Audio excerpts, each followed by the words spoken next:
Golden real ఎస్టేట్కి స్వాగతం. నేను మీ ఎండి కలీం పటేల్ని. ఈరోజు 11 acres 20 గుంట ల్యాండ్ సేల్కి వచ్చింది. మన సంగారెడ్డి డిస్ట్రిక్ట్ జైరాబాద్ డివిజన్, మనకు జైరాబాద్ మున్సిపాలిటీ వస్తుంది, మనకు జైరాబాద్ మండలే. ఇది ఏంటంటే మన 11 acres ఉంది. ఎలా ఉంది అంటే ల్యాండ్ మన జైరాబాద్ NH65 ముంబై హైవే ఏదైతే ఉందో అక్కడ నుంచి జస్ట్ మనకు ఒక 5 కిలోమీటర్ డిస్టెన్స్లో ఈ ల్యాండ్ ఉంటుంది. ఏంటంటే 11 acres 20 గుంట ల్యాండ్ సేల్కి వచ్చింది. బ్లాక్ టాప్ రోడ్ నుంచి ఫస్ట్ బిట్ మొత్తం ల్యాండ్ ఏంటంటే రిమోట్ ఏరియా ఉంటుంది. మొత్తం రిమోట్ ఏరియా ఏంటంటే మనకు ల్యాండ్ స్టార్ట్ అయ్యేటప్పుడు మొత్తం ఏంటంటే ఒక 5 acres లెవెల్ ఏరియా ఉంటుంది. 5 acres హిల్స్ టైప్లో ఉంటుంది.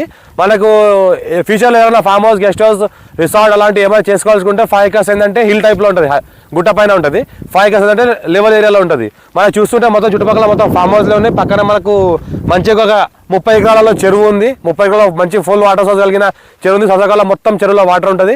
చుట్టుపక్కల మొత్తం జైరాబాద్ మున్సిపాలిటీ ఏరియా కాబట్టి ప్లాటింగ్ ఉన్నది, వెంచర్స్ ఉన్నాయి. మొత్తం ఫామ్ హౌస్లో, గెస్ట్ హౌస్లో ఉన్నాయి. మన NH65 ముంబై హైవేకి జస్ట్ ఇది మనకు 5 కిలోమీటర్ డిస్టెన్స్లో పక్కనే విలేజెస్ ఉన్నాయి. ఒక 3-4 విలేజెస్